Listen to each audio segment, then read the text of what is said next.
Good morning, everybody. Captain Kurt here, In-Depth Precision Charters, out here on beautiful Little Bay deNoc in the Upper Peninsula. We have wrapped up charters. We are all done with that. Had a great season, caught lots of fish, made lots of memories, and everybody had just a wonderful time this year. Depressing though, because we did not pull any 30-inchers. No wall hangers this season. I don't know what went on. Just could not get on some big fish. I think our biggest fish this year was 27 1/4, and we caught that on a red tail chub. So with that being said, we're out here today.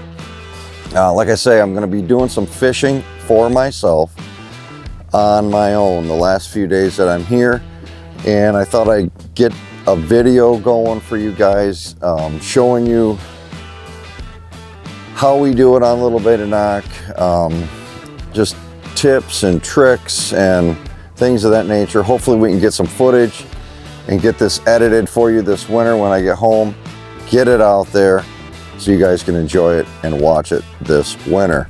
And hopefully you guys can learn a few tips, learn a few things on how we do it here, so you guys can come up here, do it yourself, or if you want, book a charter with us and we will show you hands-on how to do it.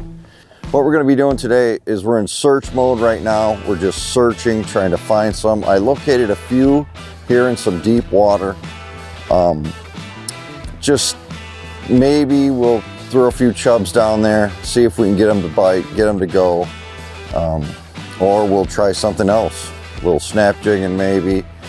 Try something to get those fish snapping and getting them in the boat for you guys today. Stay tuned. Hopefully we can show you some fish today on camera, catching them using our new camera equipment. We're on board with that finally. So stay tuned, folks. I think you will enjoy this video. Okay, folks, here we are. I want to show you a quick little thing on, actually show you the rig that we're using for these red-tailed chubs. I want to make sure that you guys are doing this properly, and it's just, all it is a simple technique, simple rig. We just use a simple Carolina rig, okay? Coming off our mainline 12 braid off our rod, okay? We got 12-pound braid off our rod. I use SX1. It's a company called Sunline SX1. I buy that in a 12-pound. And then we're going to come down to a 3/4 ounce. Let me show you that. A 3/4 ounce tungsten bullet weight. Okay. Now NACO company, NAKO, they have a lot of these, and they're the best price that I can find for tungsten. You're going to want a tungsten on here to reduce the size but maintain your weight. Real dense material. And I love it. I love tungsten. I use tungsten. I've pretty much eliminated lead from everything. So then you're going to slide that tungsten up your main line, your 12-pound braid. Then you're going to apply a bead. I always use a bead to protect our knot. Always use a bead to protect the knot on the barrel swivel. Then you're going to come down to a barrel swivel. Now I use Raven. I'm a big steelhead fisherman, so I use a lot of Raven products. These are the Raven XS extra small, or the double X small, or double extra small. I use either or. I think this one here is a double extra small because I just like stealthiness. I don't like them to see tackle or anything. I don't want them seeing anything. So I'm always a downsize person. I downsize everything. So then after that we're gonna tie on our fluorocarbon leader, okay? Now I use an 8-pound fluorocarbon leader on this, a 6 or an 8. I try to stick with 8 fluorocarbon, and that allows me to, cause teeth, you know, walleye have a lot of sharp teeth, as we know, and pike, so I like to keep this upwards of the 8-pound. I use Seagar. I use a lot of Seagar products. Seagar in the Invisex. Seagar Invisex 8-pound, 100% fluorocarbon. Okay. Then we're gonna, I don't know, right here I got about a 5-foot piece of that, 5-foot length. You can vary that. I mean, I usually go from 4 to 5. That's what I usually stick with. Then I drop that down. The hook we're using is a Gamakatsu number 4 octopus walleye hook. Not the wide gap, not all these other goofy terminologies, just the simple octopus number 4 Gamakatsu. Now you can go to a number 2 in that same brand, same style. We use a lot of 2s. If we start getting into some really big walleyes, we'll go to a 2. But it seems like we get bit way more often where we fish these fish with the number 4. I put that number 2 on. I don't know if they're seeing it or what's going on, but we're getting bit. I'm always stealthy. We're catching 38 to 40 inch northerns on a number 4 Gamakatsu. So, and they got a huge mouth. It's a little flatter, a little different, kind of the design of their mouth's a little different than a walleye's, but we're catching, nonetheless, we're still catching a lot of fish on the number 4 Gamakatsu, a lot of the bigger fish too. So I pretty much am about a number 4 all the time. Sometimes I'll switch to a number 2, but most all the time I'm a number 4 Gamakatsu octopus hook. So I hope this helps you with that, and get out there and catch some guys. Thanks. As soon as I shut the camera off, I get a bite. Wouldn't you know it? Hopefully he didn't sense us. Oh, he might have. No. Still there.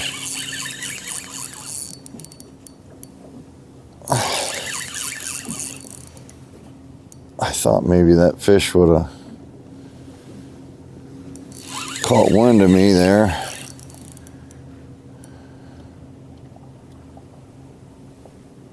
Boy, he seems like a nice fish, but probably a northern. Doing a lot of northerns around here as of late.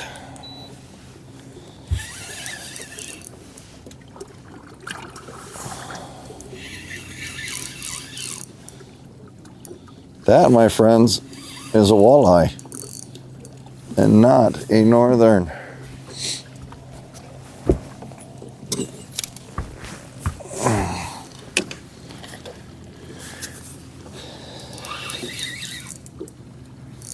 Nice walleye too.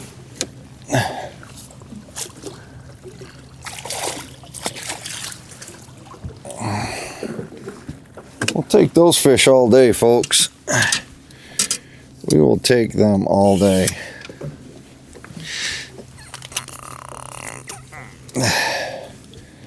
Not a giant, but boy, we had to work for these fish. Oh, cats. We have had to work for these today. It's been a struggle, these high sun bluebird days, but hopefully, whoop, falling down here. Hopefully we can get a few more of these dudes in the box for you and show you that chub fishing does work. All right, guys, now that we got a second, I want to talk to you a little bit about rod selection when you're doing this chub fishing. Okay, now what I found, the best rods that I found for the job with these chubs is these 7-foot medium light St. Croix icons. It's called a rigging rod. So I better get down there. I got fish on the graph. But I just wanted to show you a little bit about what I'm talking about with these rods. Okay, when you're swinging that rod and you're pulling your chub along the bottom, after hours and hours of doing this, my hands get sore around this reel seat, okay? Just a lot of metal there, you know, and with other rods, it's almost like this. There's not a whole lot here, not a whole lot of cushion like we have here in these icons. That's why I like these icons. There's a lot of cushion for your hand, and actually it's a lot more comfortable by the end of the day. My hand's not all sore. I got a lot of There's a lot of cork here, a lot of comfort, so to speak, in grabbing it. You got a lot of control on the rod, a lot of control. It's not spinning in your hand and swiveling. You can really grip that rod really good. I don't work for St. Croix. I got nothing to do with St. Croix, but let's just get that out of the way. I just really, really like this Icon Riggin Series rod, 7-foot, medium light fast. I think I picked them up. They're pretty pricey. It's not, I think I picked up 2 of them, shipped to my house for like 330 bucks or somewhere around there. But they are a little pricey, but they're the only one, they're the only rods that I can find that have this really nice handle above the reel seat that you can really grab a hold of and be comfortable while you're swinging these chubs. So, because you're doing a lot of swinging, and then after you get one on, it's a lot of torque, and I just really like them. Like I say, go with these. I think you'll be happy. And, you know, I think it's a great rod. So, with that being said, we got to get back on these fish because we're moving over quite a few right now. Well, we got one running now, folks, so hopefully we get this fish in the net and it's the right species. So we'll let him eat this a little bit and we'll see. Hopefully it's not another pike. Hoping, praying.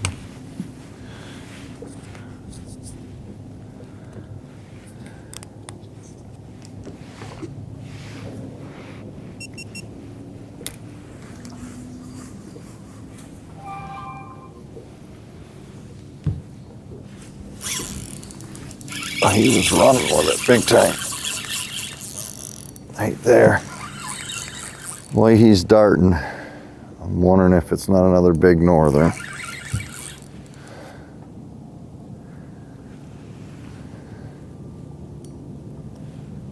Holy moly.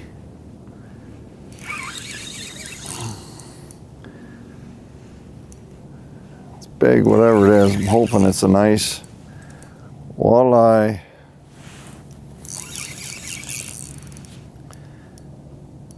Ooh. Definitely don't want to put too much smoke to them. That's a fish. Whatever that fish is.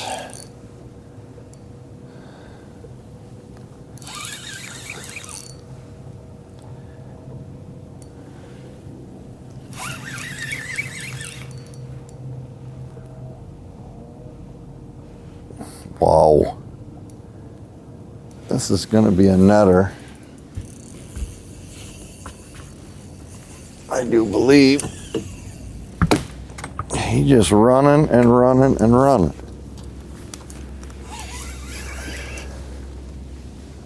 Are we recording? Yes, we are.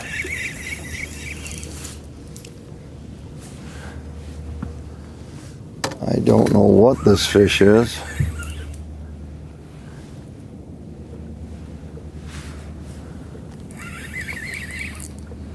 It's good size, whatever it is.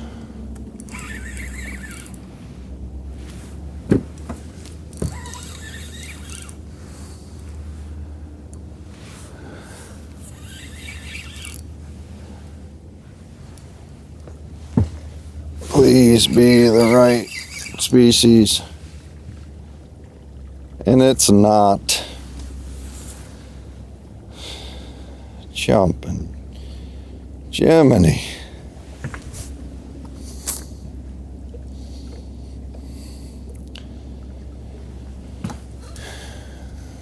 We're limited out on snot rockets, I can tell you that.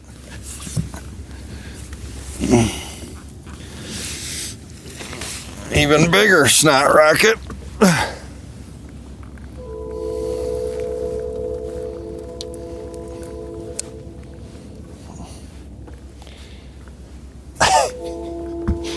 I swear.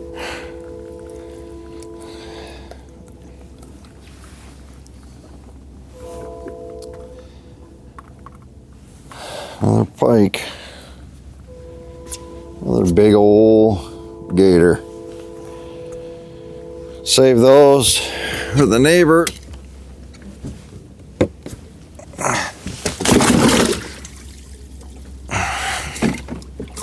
Get your tail in there, dude.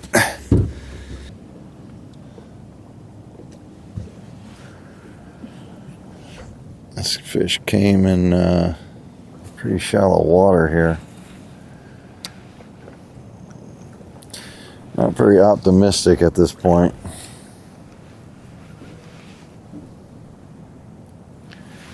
That we have the right species.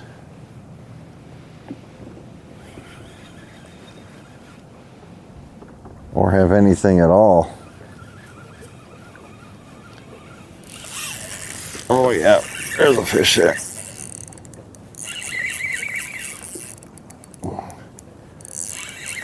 Well, we might have the right species. A lot of head shaking going on.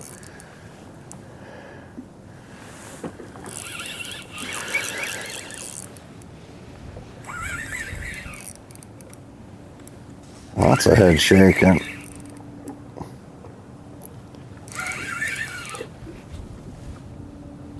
Finally, the right species.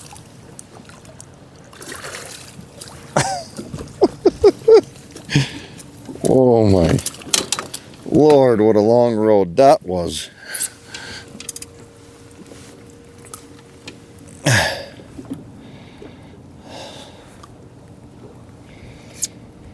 A long, hard road.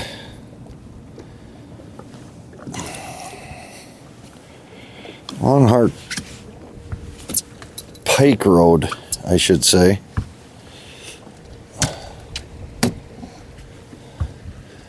To get that right there. Nice chunky walleye. Pretty fish. Hello everyone. Hey. Captain Kurt here. We are back. We are back from the Upper Peninsula, Michigan. We wrapped up the 2023 walleye season, and we wrapped up this red-tailed chub fishing video for you guys for the channel. So I hope you guys enjoy this video as much as we did making it. I mean, it was a blast.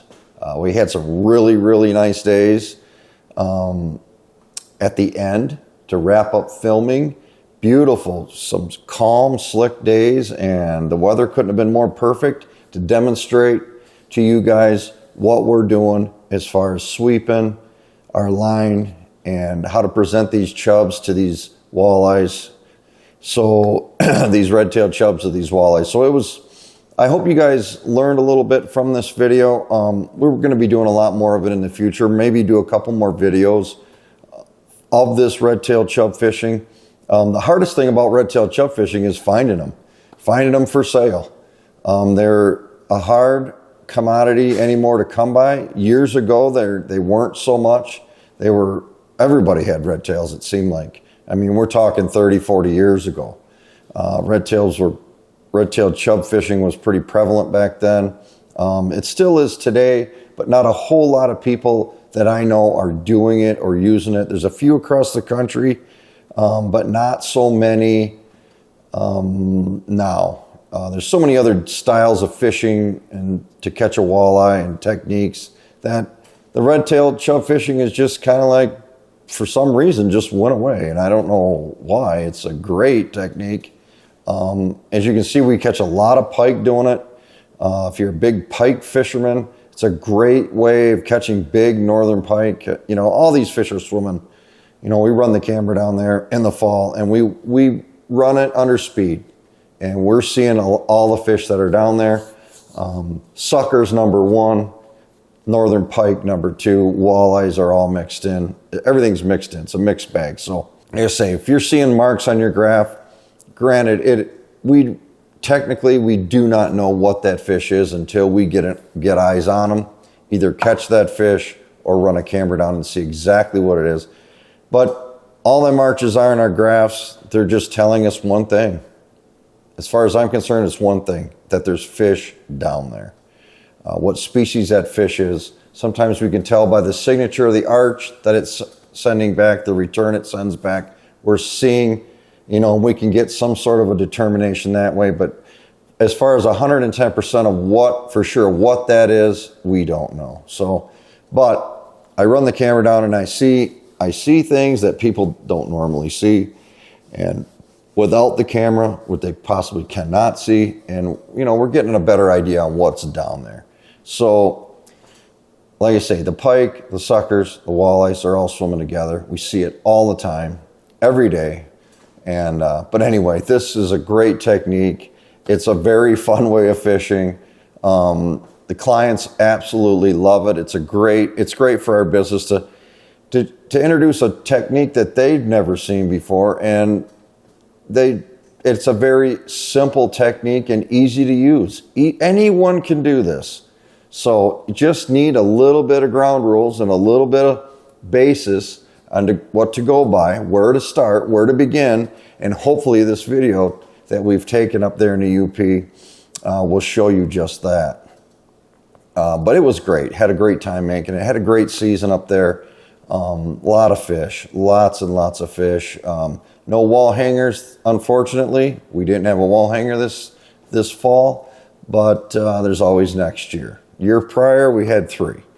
So anyway, that's just the way the cookie crumbles. You can never predict Mother Nature and what she's got in her bag of tricks. But I tell you, we had a blast. It's fun. I hope you guys learn a few things from this video as far as how to rig, set up, and hopefully get these walleyes to bite.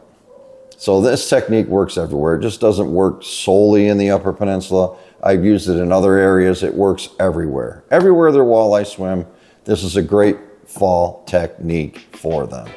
So enjoy the video. And as always, here at In-Depth Precision Charters, we hope to see you on the water.